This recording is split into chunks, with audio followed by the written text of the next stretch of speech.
How are web servers compromised? Attacks against web applications are extremely difficult to defend against. Most companies are still struggling to protect themselves from a network level using antivirus software, having a firewall in place, and using the latest in intrusion detection software. Application security can't be covered by traditional intrusion detection and firewall. The application level attacks differ from typical network attacks such as DDoS attack or virus threat in that they can originate from essential any online user. Application hacking allows an intruder to take advantage of vulnerabilities that normally occur in many websites. For compromisation of web server, lots of things are working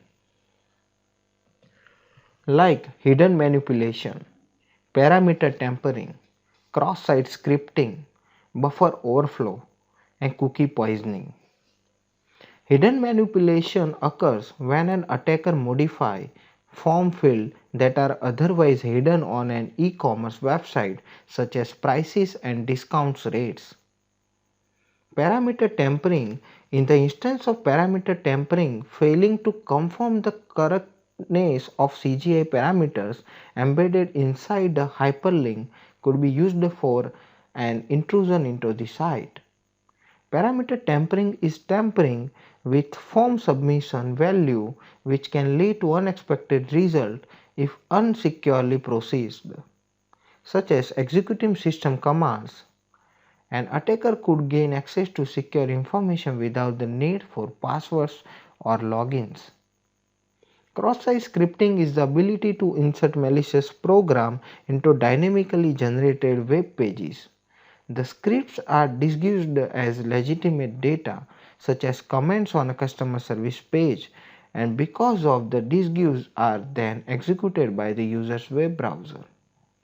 A buffer overflow attack is done by deliberately entering more data than program was written to handle.